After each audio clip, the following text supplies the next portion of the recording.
truth and imperfect living.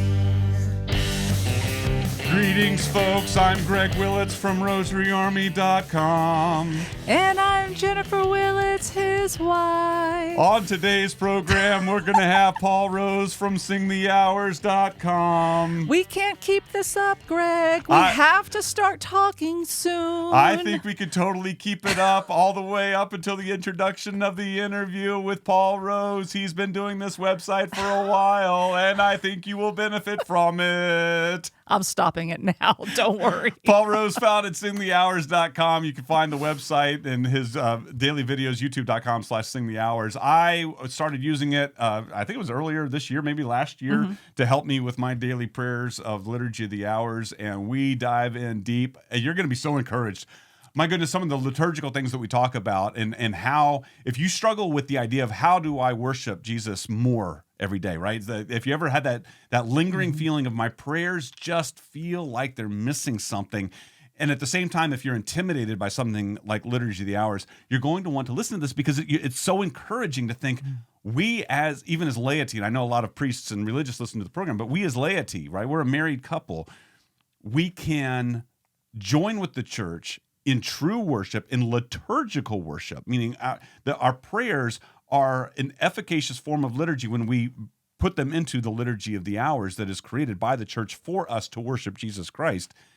And Paul really breaks this open for us. This is honestly one of my favorite conversations that we've had all year long. We were running out of time. I mean, just to let you know, we were running out of time. We were running into technical issues. Paul was running late. Literally, like right now, we're now 20 minutes late for something else that we're supposed to be doing. But in the middle of this conversation, I wrote a note to Jennifer. I said, we got to keep going. This is such great stuff. We have to keep going. And we think that you're going to absolutely love this conversation as much as we did with Paul Rose.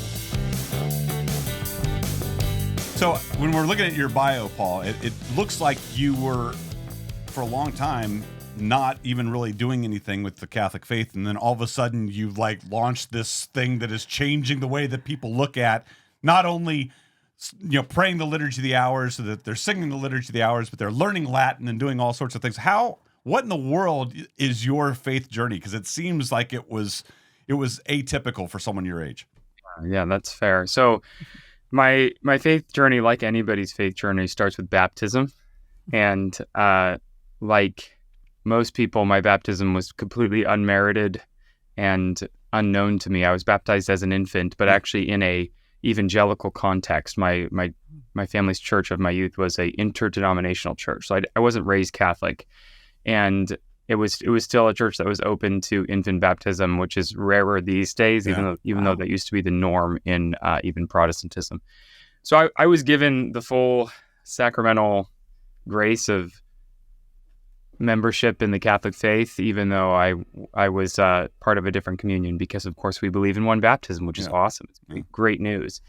And then in my teenage years in high school, I was looking for, and many people in my family were looking for kind of a rock of moral intellectual certainty, which the Catholic Church uniquely, not just in religion context, but I would say in all of humanity right now in such a relativistic age, unless you live under like a dictatorial regime that tells you how things are, but nobody wants that, like if you lived in North Korea, you'd have some sort of certainty, but it's not a very happy certainty. But anyway, I digress. And who doesn't dream of growing up under North Korean dictatorship? Absolutely. Just to have that certainty. I mean, I was looking at all the options when I was 14, so I thought we got North Korea and we got the Catholic Church.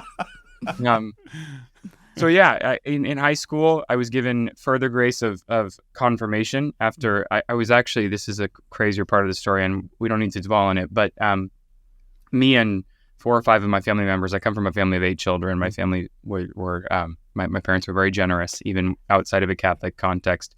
It wasn't even a Mormon context. It was no context. They were very generous. And my journey into full communion was one weekend. I did no RCIA. I did no catechesis. I did no nothing. We went through what we call the back door of the church. Our family was, we participated in like 4 sacraments in one weekend with no prep. How did that happen? So I know that's a whole other thing. That's a beautiful thing.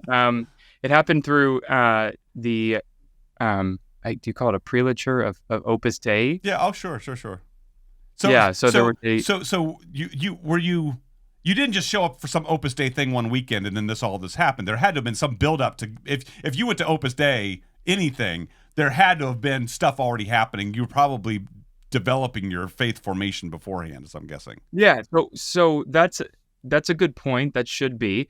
My sister Lila was frequenting the Opus Dei Center down at school where she was. She was at UCLA. Yeah. And Lila, she actually was received into the church about 6 months before us. But then we all said, Lila, this actually sounds great. That sounds great. Can we do what you did? And then Lila interceded with her priest. Can we set up like a little sacrament day for my family? So we actually hadn't ever been to any Opus Dei thing. It was all through my sister and through her intercession, if you will, with Father Paul Donlin, amazing priest down in Los Angeles. That's awesome. And it was a very blessed weekend. And I immediately after that was especially impressed with. So it turned out it's not just certainty of faith and morals that the Catholic Church gives you, but it also gives you the amazing gift of being able to worship God in spirit and truth, right? Mm-hmm. And there's a certainty of being able to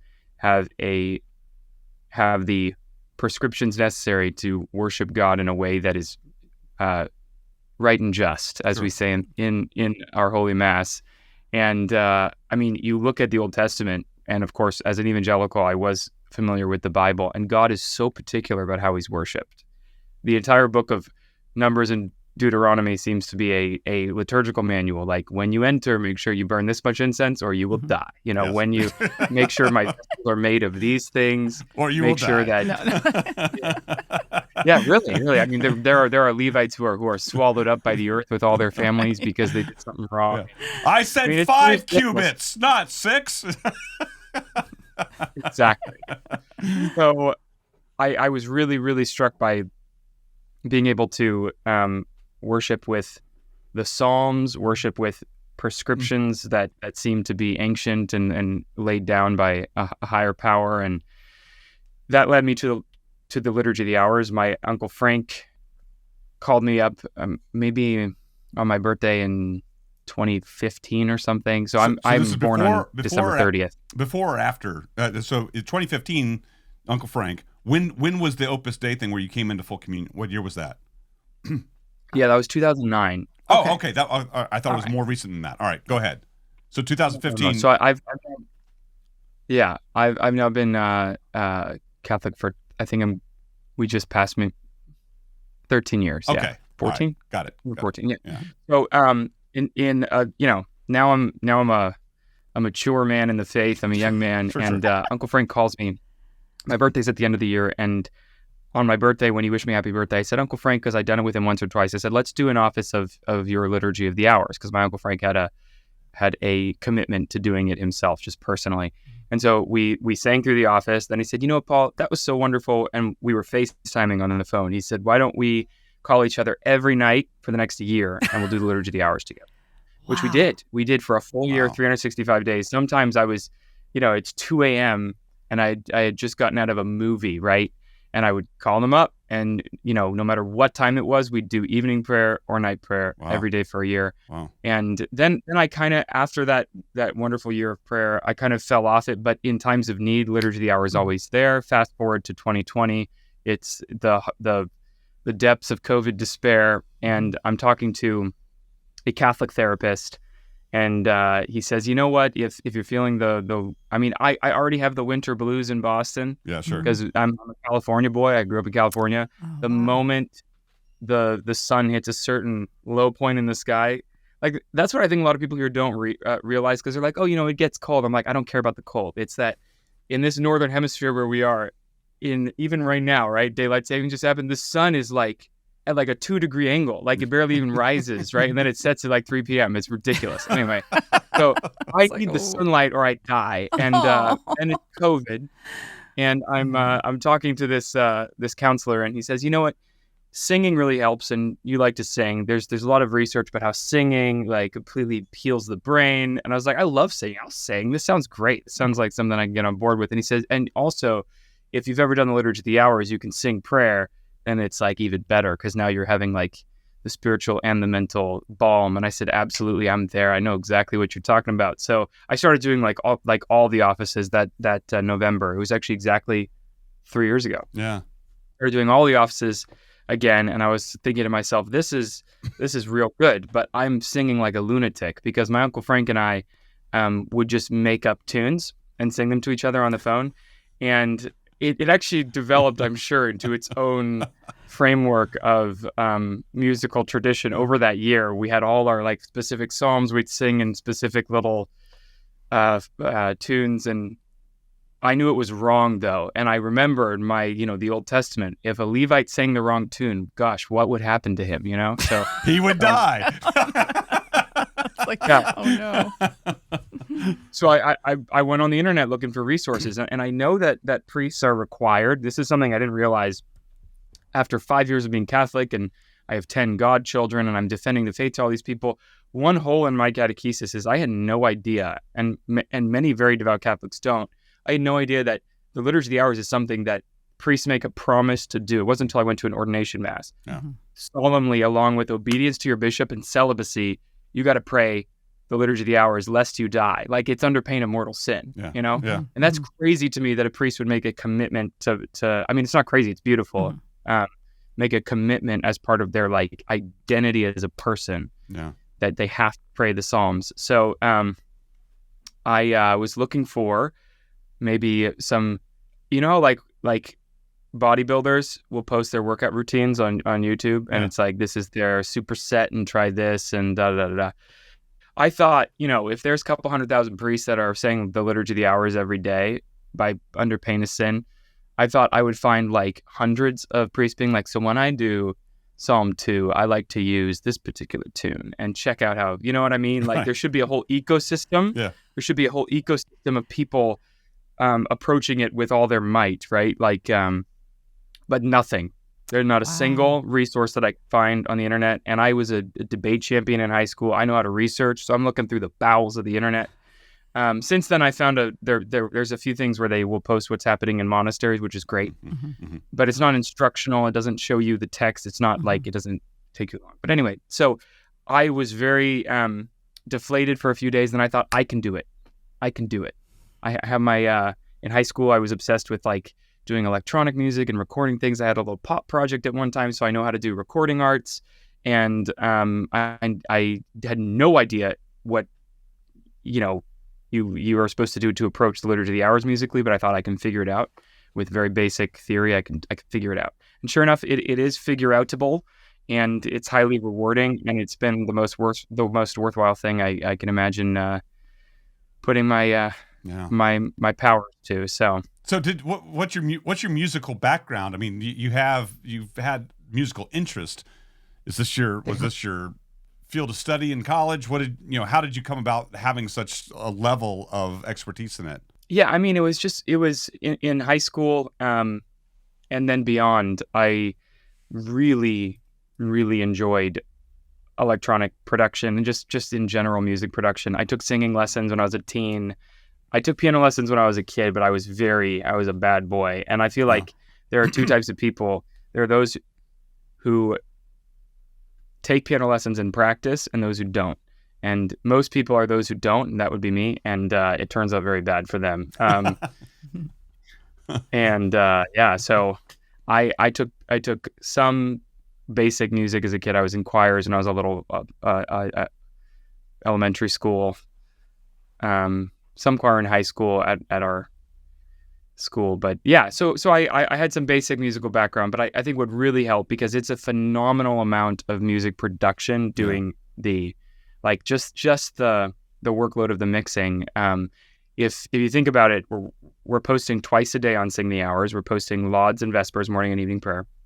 So that's about 35 to 40 minutes of music, and it all needs to be, I'm sort of a perfectionist with it, so it has to be pristine vocals, pristine production values. The compression has to be just right. The mixing has to be just right. So it's almost like I'm posting in an EP worth of vocals every single day. Yeah. So it's a phenomenal amount of workflow. About all that production that you do, because we understand more than maybe than the typical person what goes behind the scenes to put off an audio production. We know that for every minute of finished audio, there was probably close to an hour of just getting that 1 minute of finalized audio. But I was curious, like, how far advanced do you try to go, so that you can have a break? Do you ever build in those breaks? And, your voice is everything here, and it needs to be the same. And we know by being speakers that there are days when your voice is not the same, or you have a cold. How do you deal with those realities of using your voice and how to get all that out just right? That's a great question, and that's tough. I mean, the first year, much to the detriment of my then girlfriend and I's relationship, the first year, now she's my wife, so it all turned out great. Yeah. She's forgiven me. I figured. Yeah. And we're expecting, which is a great awesome, gift. man. Oh, congratulations.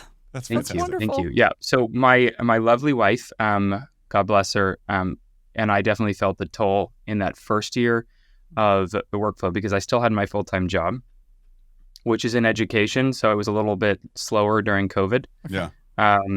But during that first year, I probably spent 60, 70 hours a week in production, and I was never ahead. I was like up till very early on, I got a complaint from a priest in New Zealand. He wrote an article about the project, and he said, it's a great project, but these Americans never post things on time for people in New Zealand, or, because they think that America is the only place that exists.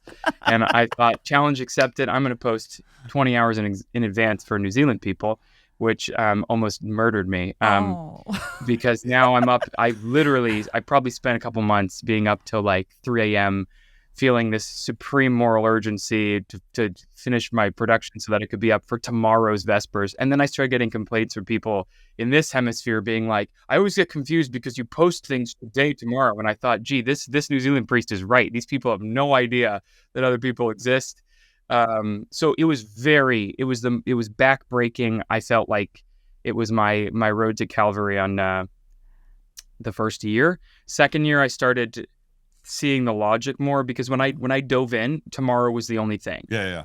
Now I feel like I can see the liturgical year in 4D. Like I understand exactly how a various office will sync up, because the liturgy of the hours is on a 1-month cycle, and it also matches the liturgical year, which changes. Which is never the same, because like Easter is on a cycle that doesn't exist. It follows the lunar. It's like there is no. So many people have said the most common question I get is, "Oh, so it is a cycle. So you'll be done in a year." And I'm like, "You have no idea what you're talking about. Absolutely no idea what you're talking about." But second year was like a mixed bag, and then the third year now, the reason why I've been able to start the sister channel, Chants and Rants, is that now I'm able to figure out with so much more efficiency. And also I know the psalm tones. That's another thing, is that I used to have to spend hours looking at the next office and thinking, okay, how do I apply this tune that they've been singing for 2,000 years to this psalm? How does it work out? Where should I go up and down? And I used to spend hours just like studying the music itself, which now you could literally point me to any text and name any psalm tone, and I can do it without missing a single note. Like, let's try it. Are you ready? Pick. There are 9 psalm tones. Pick one. Go. That's 6. 6. Good. That's one of my favorites. It's a lovely one. Defend me, O God, and please my cause against a godless nation. From deceitful and cunning men, rescue me, O God. Easy. It's just, you can... Man, see, there's no auto-tune. There's This no... is just you. You're able to just do it. And That's awesome. One of the things that I ask whenever I'm listening to Sing the Hours is... And again, so from a production standpoint, I want to know the technical aspect of it. And I'm okay, is he reusing these, or is he re-singing them every time? Yeah, I wondered that too. And if you are reusing them, to your point of how the liturgical season is going to change and ebb and flow, I would think that you would have to have 3 or 4 versions of a single psalm that would have to, because they meld together with the next thing that you sing, and you can't have it be jarring. So I figured, am I correct? Is there a little bit of that going on? This is some deep magic you're inquiring about. Secrets of audio. Yeah, this is the secret. You'd have to be like, have you seen Lord of the Rings with Gandalf looking up the? I'm often compared by my friends to Gandalf in the scene when he's trying to confirm whether the ring is the ring. Yeah, and he goes to. I think it might only be in the extended edition. He goes to Minas Tirith, and he's like looking through all the texts and drinking some grog. And he says, "In the year 33, and he's like, "Yeah." So I'm constantly looking through. My bookshelf. I used to not have a single liturgical text. Now I have an entire bookshelf full of antiphonales from the Middle Ages and strange, obscure liturgical texts. Anyway, so the simple answer is I have. Let's actually, can I share my screen? This might be. I don't know that you can share it in eCam, which is where we are, because I know Zoom can, but we're not in Zoom. He might have some magic. He sounds like he's a magician. Is that working? Well, look, he did. Here, I can. I mean, we can see it. I just have that up on the screen now. So. Oh, look at that. That's. So this is tricky stuff. So basically, when it says I love the name of here, it. Hold on, I love the name of it. Sing the Hours Brain. Yeah, this is the brain. This is the brain. So when it says ordinary, right, that means that it's going to match to, and then here's the psalm cycles. Oh my gosh, this is going to be crazy. So like, for example, if we take, what's today, November 8th? Yeah. Let's find November 8th, 11/8. So you had to build this because this did not exist. No, it doesn't exist. It was painstaking, and I had the supreme help of my assistant, Chelsea Morris. Long story about her, but she was partially converted to the Catholic faith through Sing the Hours, through sacred music. And she was evangelical, and she reached out to me and was like, I'm not Catholic, I don't plan on becoming Catholic, but I love what you're doing with the Psalms, and I'd love to help out. And I didn't think at the time, I couldn't think of ways that I needed help. So for months and months, I kind of just was like, thank you so much for reaching out. But then she was persistent. She's like, listen, I've called every radio station on the Eastern Seaboard to see if they want your music. And then I got a call from 20 radio stations who wanted Sing the Hours. I'm like, what is this woman doing? She's trying to murder me with her help. And then eventually I was like, you know what? You're actually really on the ball here. And she also was and still is suffering from a terrible illness. So she had to quit her other job. So anyway, she's amazing. She's the greatest. Pray for Chelsea. And her whole family has now been received into the church. Amazing. And she helped build this brain. So shout out to Chelsea and her magnificent. Let me interject, Paul, on that. I don't know if Chelsea shared with you, but when I reached out to you for the first time and we were trying to make this happen, she connected dots. Did she share this with you? Do you know where I'm going with this? Oh, tell me. Her husband attended he's going through RCA. He attended this Saturday retreat for RCA before coming into the church. And Jennifer was asked to come and talk about the Rosary at that particular day. And it turns out we go to Chelsea's parish. Yeah. And oh, no way. We haven't met yet. And that's incredible. We haven't met in person, but I reach out and she goes, what? Literally, I reached out the Monday after Jennifer was at that. She goes, my husband just got a rosary from your wife on Saturday. It's like, that's awesome. Jennifer, that's amazing. So it's fun. So we've been trying to make this happen. So Chelsea we'll give her a shout out as well, because right away she was like, I want the three of you to get together. This has to happen. Yeah, so she was very driven to have you on the show. So when Jennifer got sick, last spring when we were supposed to have you on, she goes, no worries. And then I got sick last month when we were supposed to have the conversation. And then she's like, we're going to make this happen. And I was like, I'm so sorry. I can't believe we're canceling on him twice. So. And then I had nothing set up this morning. But here we are. Great. We're doing great. Here's and Chelsea. Chelsea's the glue, and she's also the glue of this brain. So as you can see, for today, it says, is it up on the screen again? Yeah, yes, put it back up. We have it on the screen. For those so on it says video. Ordinary. Okay. Ordinary means that this office will match 8/16, 7/19. As you can see, boom, boom, right? Yeah. It's going to match perfectly. That's an ordinary. It's not going to match Easter weekday. So basically, I got it. For the year, for this file, I have recorded, let's see, I will have had 1, 2, 3, 4, 5, because the Feast of the Conversion of Paul is entirely proper. Yeah. And then 6 for Advent. So there's going to be 6 files that represent these 11 offices. So there's some reusing there. Some of them have more ordinaries than others. But when it's ordinary, then I can reuse the same project file, which I'm constantly updating. Every few months I think to myself, wow, I sounded sick that day, or I messed up that one psalm tone a little bit, or I, sound too much like Justin Bieber, and then I have to adjust a little bit. Justin Bieber. Okay, Now hold on. There's another level here. And this is something that probably you will have in common with my husband when you're both the talent and the editor for yourself. It's you talking to you listening to you all day long. It's your voice in your head.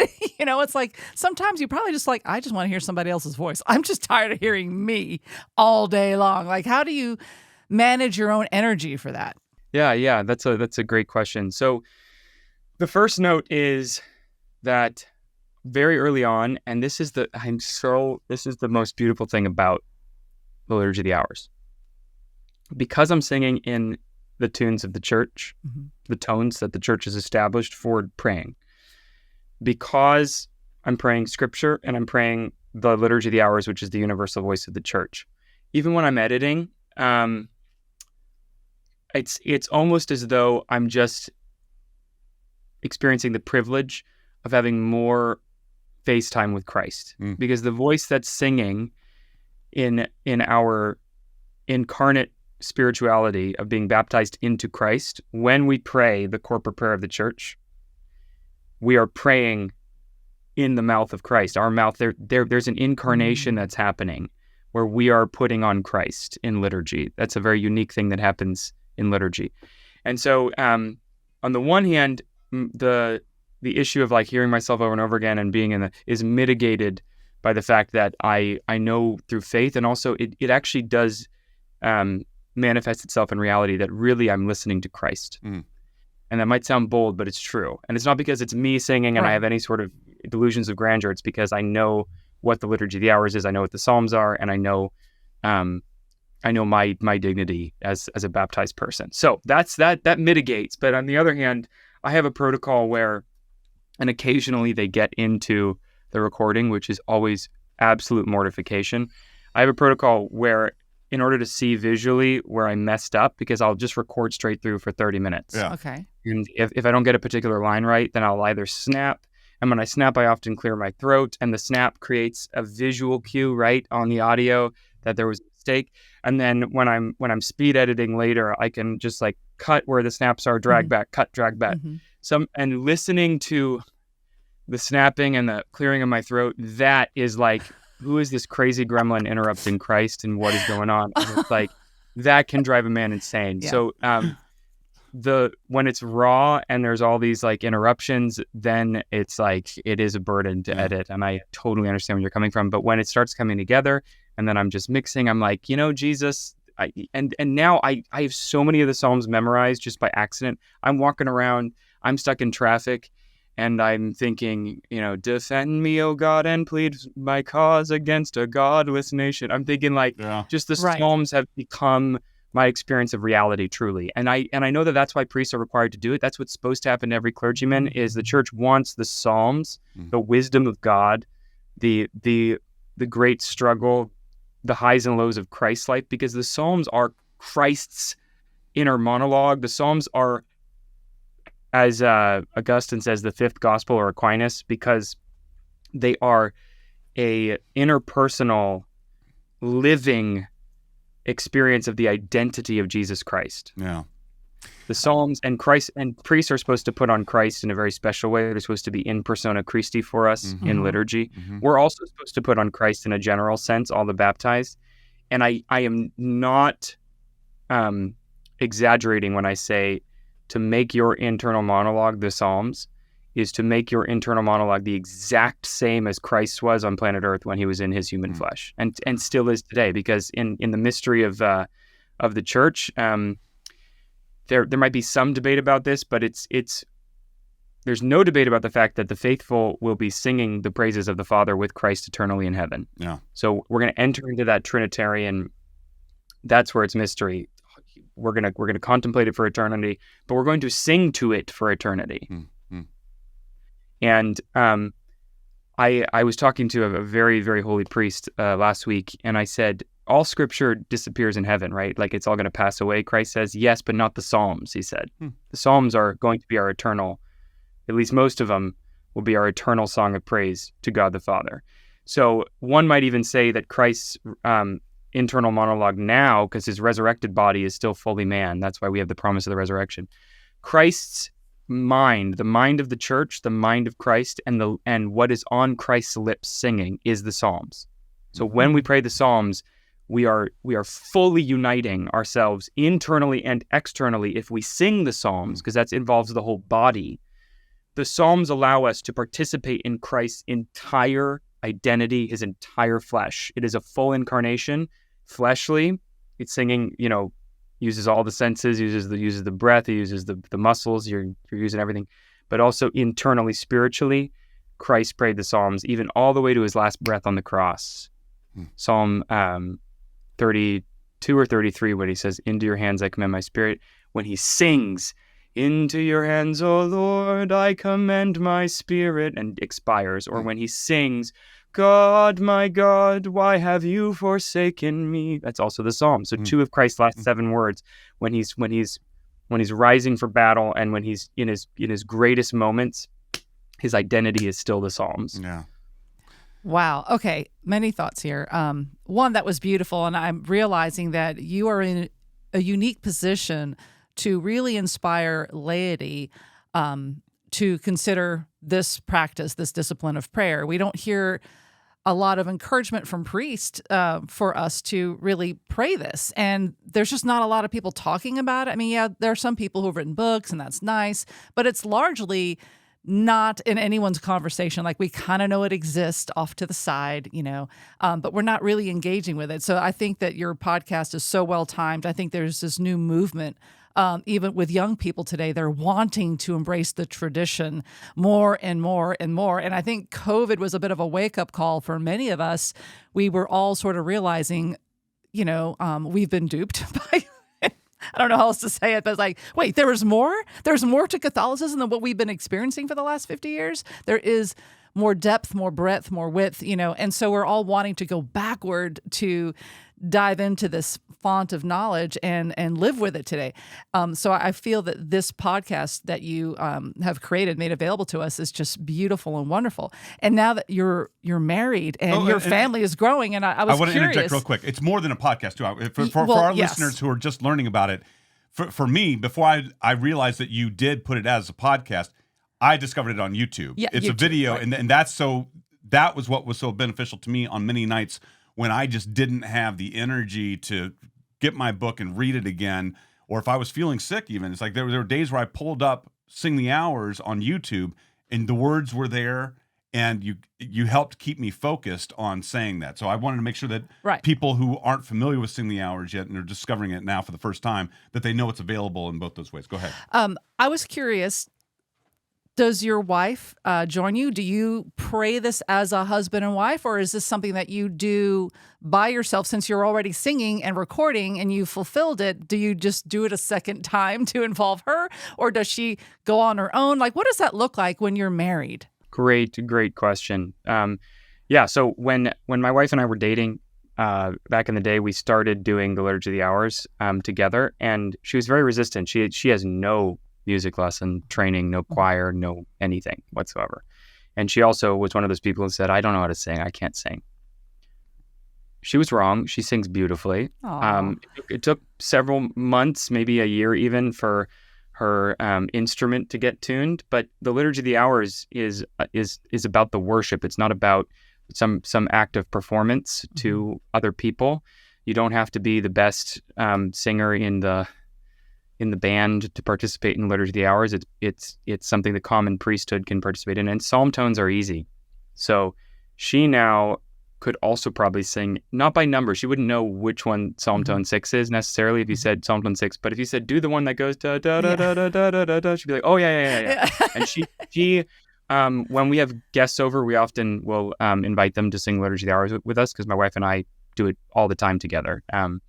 And she'll have to lead one side, and she'll do it perfectly. She's so well versed now in singing psalm prayers, because she's just done it. It's just she's learned by just doing it with no knowledge of musical notes or scales or theory or practice or anything. And I've noticed she's probably gotten 5 more notes in her range now, because just from doing it, you know. And we live in such a post singing culture. We live as the recipients of music instead of as the givers of it. And that infiltrates every aspect of our culture. Like, think about even headphones. Like, music for many cultures, not even in a religious context of Catholicism specifically, music is worship. We well, yeah, good or music. bad even. Yes. If it's good, it can be worship. If it's bad, it can be source for going to confession. It's like, Sure. But if we put headphones in and we're on our run, we're being sung to. Think about the psychology. We are putting ourselves in the seat of the king, right? And like, even if not worship, think about like a king in the Middle Ages, like, minstrel, play for me, you know, like to be played to be a listener of music is a very honorable position psychologically. But delivering music is going to be our dignity. Like, that's one of the ways it's in the Trinitarian mystery. Let's actually not even get into that. It's just a beautiful thing I think about all the time. But because when I do the Liturgy of the Hours, I like to think this is the destination. This isn't just my pilgrim song on earth until I get to heaven and can shut up and stop singing. No, this is the destination. This is heaven united to earth. That's what all liturgy is. That's why it's liturgy. Yeah. And you talk about COVID and how like you felt duped. Like, what, you know, with the Mass being shut down in many places, I believe it was an opportunity, and it obviously didn't happen this time, but it'll happen in the future. I hope, because we'll be ready for it. It was an opportunity for priests to send out emails to their parish, like, you know what, our daily Mass is shut down. It's a tragedy, but here is a link to Breviary. You can pray the Liturgy of the Hours in your home, which is full liturgy, where you don't need a priest, right? That's why a monastery full of monks or a convent full of nuns are not ordained, right? Priests are not ordained.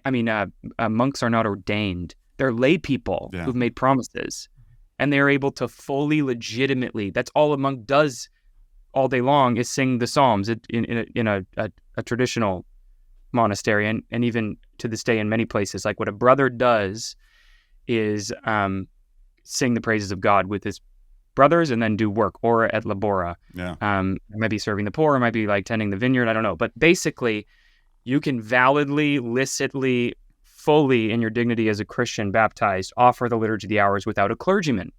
So why during COVID didn't we all in our homes receive instruction from our bishops, priests, to, you know what, deprived of the Mass, you can still participate in the universal liturgy of the church, one bread, one body, by doing the Liturgy of the Hours. It's full participation. And, it'll also probably make this whole thing end quicker, because you'll be interceding for the world, and it's all going to be okay. Please pray the Liturgy of the Hours. Instead, we're doing virtual Masses, which aren't even real Masses, because you're not receiving any grace without being, it's like you're receiving full grace if you participate in the Liturgy of the Hours, because you are fully participating anywhere you are in the world, blah, blah, blah, blah, blah. So I think you're right that it was a real missed opportunity to get fully woke, as you might say, awoken to these sorts of other ways to experience prayer and liturgy. And of course, the Mass is the most important, and I grieved, and it was terrible not having the Mass, but we prayed the Liturgy of the Hours solemnly on feast days together. It was an integral part of our prayer during COVID. My friends and community and I, I took upon a challenge, and I made the commitment to pray Liturgy of the Hours, and I was doing morning prayer and evening prayer, but I was also doing the office of readings, and I made it for a full year plus. And earlier this year, I really started to struggle and stumble, and I felt in my prayer that maybe it was time to take a pause. And I know, I still wrestle with that decision.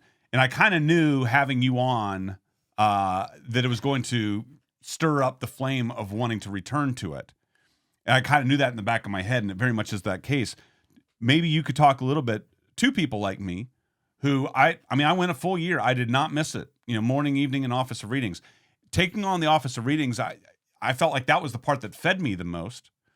But it was also the part that was the hardest to fit in every day. What do you say to someone who has, thought about Liturgy of the Hours and stumbled and fell away from it, going back to it again, picking it back up again, making it a part of your daily life? One of the things we end our show constantly telling people, pray your rosary every single day. Make that a part of your life. Do whatever it takes to be holy. It seems like that's your clearing calls, pray the Liturgy of the Hours every day. How do you do that? That's a great question. It's tough to do that. I honestly don't know how priests, they have to have grace to be able to fulfill that promise. Great question, Greg. I think, number one, were you singing it or just sort of reading the office of reading silent? I was mostly reading it unless I listened with you. Okay. Because I didn't know the cadences, which I kind of want to make sure before we go that we talk a little bit about chants and rants, because from what I got before we started recording, I think that's where I could actually learn how to do it. Because I listen to you and it changes from day to day, so I'm like, I don't know which I don't know where he's going to go, right? And so I become that just a listener, yeah. Unless I'm reading along, and that's what I was doing. So, and I've never sang it because I just didn't know what I would have done what you did with your uncle, which is just kind of making up a tune and knowing the way that I Jennifer always makes fun of me when I play songs on my guitar, the piano, whatever. She said, "You totally Gregorized that one." I took it and I made it Greg's. I just so suddenly I'd be singing Liturgy of the Hours and it would be like, that kind of sounded like the Beatles mixed with Crowded House or something. It's like what was happening? No, it was Psalm 19. What's wrong with you? Amazing. Yeah. So one thing that is difficult in today's day and age is that worship is just in general, it's an art that we've lost. Worship is giving God's own words back to him, says one old monastic saying. Worship is giving God's own words back to him because God doesn't need anything from us. Right. Yeah. When we try to give him something on our own terms, like Cain, God's like, what is that? I don't want anything to do with that. What are you doing? Because God prescribes worship, again, not because he needs anything. He's fully self-sufficient in the Trinity. He does it for our good. And so worship is giving God's own words back to him. In today's, and one of the things that I believe is a field of fruit unplucked in today's church is 1 in 100 people, said one writer in the 20th century, 1 in 100 people are converted through truth. 2 in 100 are converted through goodness. 97 in 100 are converted through beauty. And I believe, given my last 3 years of study, the church has as much to offer in objective and certain beauty in its worship as it does in objective truth and goodness that converted me when I was a teenager. The moral certainty of the church is mirrored by a liturgical certainty. And the objective beauty of the church is found in its music.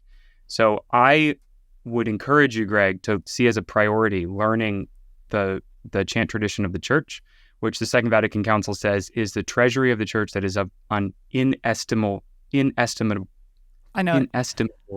value. And I think that as Christians, we've gotten so politicized in terms of like fighting the culture war, which is a fight that may be very worth fighting. We've become so obsessed with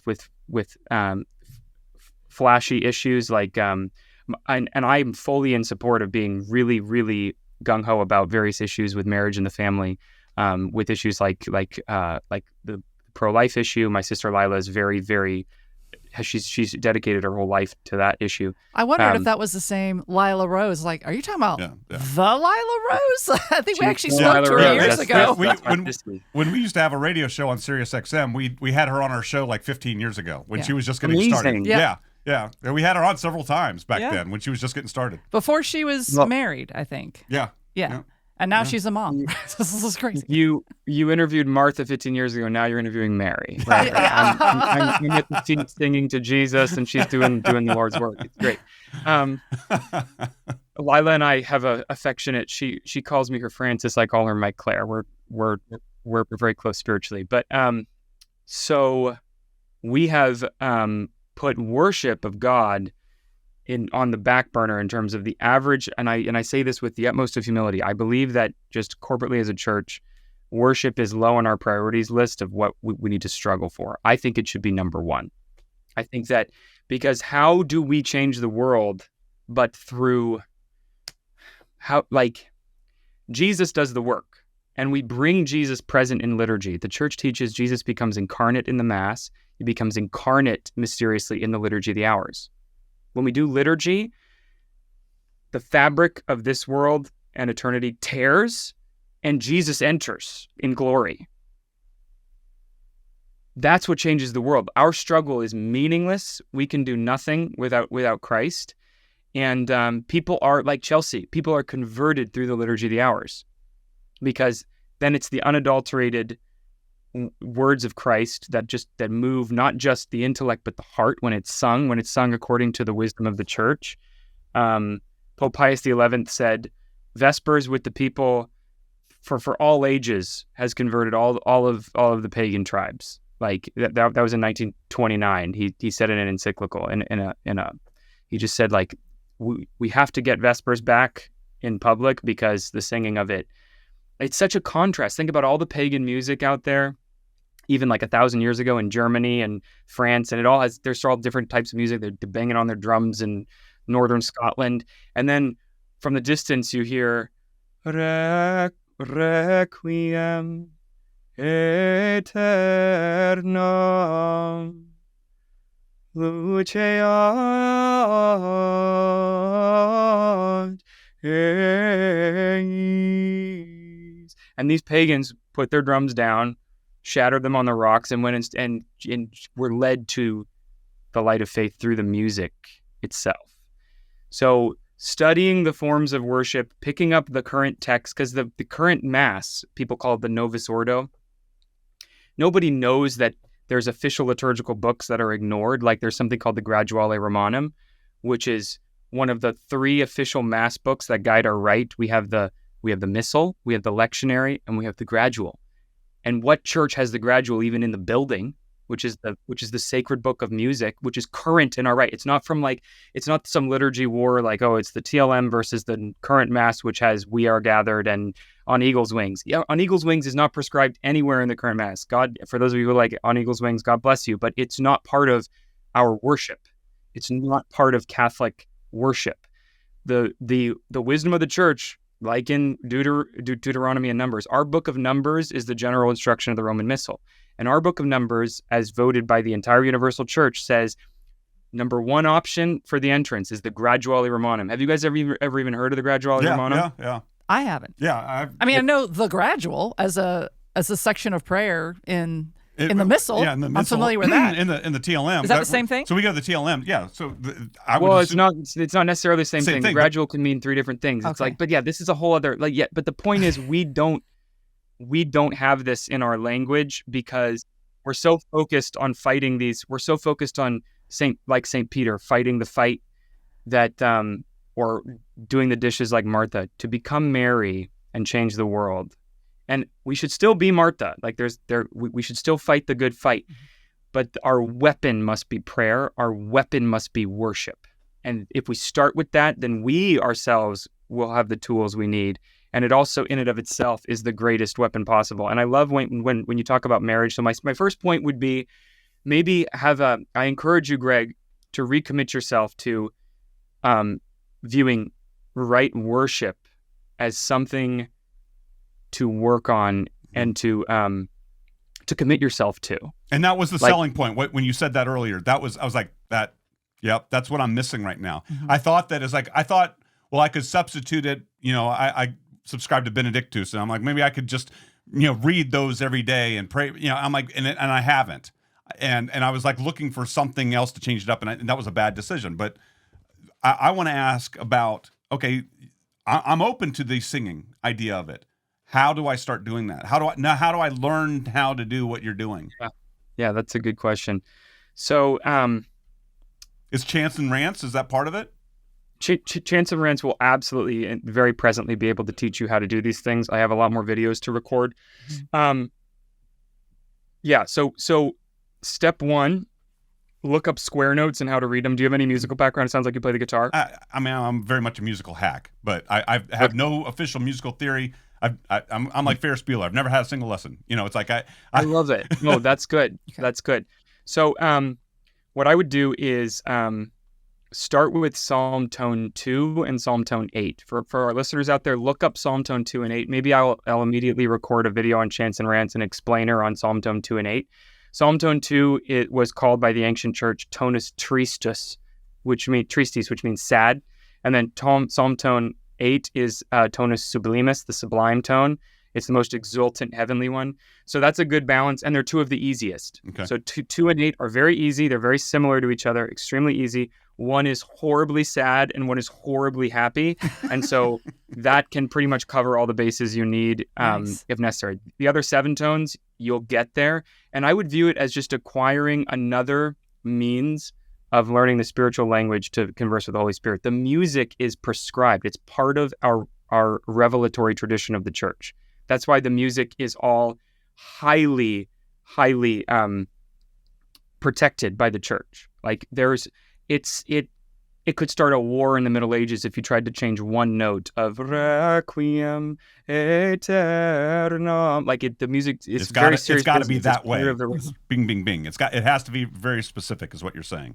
Yes, because it's how we are offering God's revelation back to him. In the early church, they talked about how did we get this hymn? Oh, an angel dictated it to St. Ambrose. Like, this music is from heaven. Yeah. It unites heaven to earth. Yeah. It's not like us just being like, oh, I really was put on my heart this day. I'm gonna sing a song. God is great. I love God, and God is the one that I love. It's like, no, that's just something else. In my image. Yeah. All of the entire Graduale Romanum is almost entirely taken from the book of Psalms because, once again, the church has always known the Psalms are what Christ is singing. My second recommendation would be the monks, very, very extreme monks, especially in the Desert Fathers. They would sing 150 Psalms a day in the desert. That's something that we know from reports from the ancient church. Some monks still sing all 150 Psalms a day. I've tried to do that once.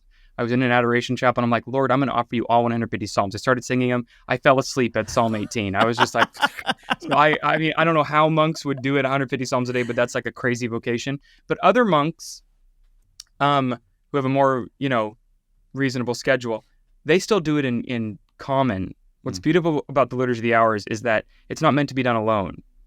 Oh. We have a new tradition where people will be like, like Office of Readings, Matins, that used to be something done publicly in the church almost every day. Now we have morning masses, but these are meant to be done. Part of it is you got to commit yourself to learning to do it better and better and better and better. Make it like part of your sacrifice of praise to God. One of the things it says in the Catechism, we as the faithful offer the sacrifice of praise that David talks about. This sacrifice of praise is part of your dignity. It's how you unlock and enliven the Eucharist that you've received. That's why they say the Liturgy of the Hours continues the Mass and the Eucharist. When you offer the sacrifice of praise poorly at first and better and better and better, you are simply increasing the graces that you've received in the Eucharist. You're giving them back to God, and it creates exponential grace for your own life and everything. Mm-hmm. And I know this to be true, that I'm thinking with the mind of the church here. Mm-hmm. So do it for the worship, because that is right and just. But then also do it with someone else. Do it with your wife. Maybe set the bar lower. Do one office a day. The Office of Readings is heavy duty. Yeah. Mm-hmm. I love this passage from Tertullian, and I know we're probably a little over time here, but this has always really touched me. Tertullian is towards the end of his life writing a letter to his wife, and his reflection on marriage is very short, but it's so beautiful. He says, whence are we to find words enough fully to tell the happiness of that marriage which the Church cements, and the oblation confirms, and the benediction signs and seals, when angels carry back the news of to heaven, which the Father holds for ratified. I love that angels carry the news of the wedding right back to heaven. For even on earth, children do not rightfully blah, blah, blah, blah, blah, blah, blah, blah. Okay. But both are brethren, both fellow servants, no difference of spirit or flesh. No, they are truly two in one flesh. Where the flesh is one, one is the Spirit too. Together they pray. Together prostrate themselves. Together perform their fasts, mutually teaching, mutually exhorting, mutually sustaining. Equally are they both found in the church of God, equally at the banquet of God, equally in straits, persecutions, refreshments. Neither hides aught from the other, shuns one another, is troublesome to the other. The sick are visited, the indigent relieved with freedom, alms are given without danger of ensuing torment, sacrifices attended without scruple, daily diligence discharged without impediment. Now here's what I love. You ready for this? Between the two echo psalms and hymns, and they mutually challenge each other, which shall better chant to their Lord. Such things when Christ sees and hears, he joys. So Tertullian in the 3rd century, an early church father in the ancient church, this is before the Roman Rite even existed. Back then in Rome, they sang liturgy in Greek. They hadn't even yet enculturated the church. And so like this is the ancient primordial church. And this image of marriage, of the sacrament of marriage, of the echoing of one back to another. It's exactly what my wife and I do. We switch off every 2 verses. If we're singing a psalm, I'll do 2 lines because that's one couplet of a psalm tone, and then she echoes the next 2, and I echo, and we're both trying to get better and better at singing to God. And I know that is the oldest experience of the Christian faithful. Wow. Married couples in the ancient church. This is historical evidence, but it's also just a beautiful reflection. In the sacrament of marriage, you are given the dignity to, yes, labor for the poor together, but do worship together, to echo the psalms back to one another and try to out-chant each other. It's a beautiful thing, and it shows this mindset where our business is to change the world through good works, but also through offering to God our sacrifice of praise together. So doing it, I'm not saying that you guys have to pray together, but like doing it in community somehow, in marriage or with friends, maybe get it at your local parish. The laity formerly used to participate in Vespers, usually, I would say in the aggregate of history, maybe twice a week, in some places every day. But the Liturgy of the Hours is something that should be part of our public prayer. And doing it as private prayer is especially difficult, even for priests. I think that priests would benefit from being able to do their vocation better if they did it more publicly, more often, which is why I get emails from priests every day saying, thank you so much. I've been going crazy doing this by myself and it's so dry, but now with Sing the Hours, I can feel like I'm in community and hear it sung and blah, blah, blah, blah, blah. Oh, wow. Sorry for the rant. I know I'm really waxing eloquent here. We could keep going on and on, but you've really, I know my wife well enough. She's going, yes, he's telling my husband to pray and sing with me. Oh, no. What have I done? No, you've done a great service to our marriage and to the people listening. And I'm so happy that I stumbled upon you last year. And again, I know you hear it a lot, and I'm someone who has a hard time taking compliments. And so I sometimes echo that back to other people, and I don't give compliments as often as I should, because I assume people have a hard time receiving it. Thank you for what you're doing. You've done a great service for the church, and I hope you keep it up. And I think that we'll see continued fruit coming from the roots that you're putting down of propagating and spreading Liturgy of the Hours. It's something that, again, I've been circling around it for years and years. I had the Book of Christian Prayer, and I was doing morning and evening for years and years. And I told myself for the longest time that if I ever could do morning and evening prayers for a whole year, I would splurge and buy the 4-volume set. And we said that on the show a couple years ago, and a priest heard me say that, and he had an extra set and just sent the whole thing to me. And I was like, well, there you go. So that became my challenge. I had to make sure I did it, but then I let it go. So I've been challenged. Thank you, Paul. Amazing. Yeah, good. And in that 4-volume set, it's very intimidating. When in doubt, you can use Breviary. For those listening, use Sing the Hours. You can participate at least in morning prayer, evening prayer, which is what a deacon commits himself to. Catholic priests commit themselves to pray every 3 hours, but a deacon just makes a promise to do morning and evening prayer, and maybe night prayer. Yeah. But so more than happy to be of service, Greg, and I really appreciate the words of praise, and I also feel awkward, of course, when but you guys have a lovely show. I'm very honored to be on it, and I'm sorry again about the phone tag in advance, but we made it happen, which is the good news. Yeah, and honestly, I mean, so like Jennifer and I actually met in theater back in college. And we used to always say, when you had the opening or the tech rehearsal, right? I always wanted it. If the tech rehearsal went terribly, it's like, yes, that means that it's going to go excellent when we finally open up. It's like, it's that. So I'm glad that we had all of the technical hiccups and everything else. That was actually telling me, I think this is going to be good. And sure enough, it delivered. I mean, to the point where like we have someone else who's here that I'm doing a project with right now, and texted her and said, just walk in the front door and we'll be there. And I wrote a note. I literally wrote it. Keep going. Just keep going. We expected to end it 20 minutes ago. I'm like, this is too good. We got to keep going. Got to keep going. And there's so much more I want to talk about. We'll have to do a follow-up show to grab all the other talking points that are right there. It just shows you we need this right now. Yeah. There's a lot more we have to bring to the conversation. Let other people hear. Final question, Jennifer. Who's the better singer, you or Greg? Well, she two different styles of singing. Yeah. He likes to belt more, and I have a softer approach, I guess. And but he's really good about trying to find songs in my range because so we're trying to find things that we can sing together, but. And we've been married 28 years. And we're still trying to find songs that we can sing together. But you guys have not been married, 28 years? Yeah. We're in our 50s. You guys already look 40. How is that going to... Well, thank you. Thank you. We're both 53. Wow. We're parents of 5 children. And our oldest is like 26. Yep. Oh my goodness. Yeah. So you're like the age of one of our kids. I'm sure.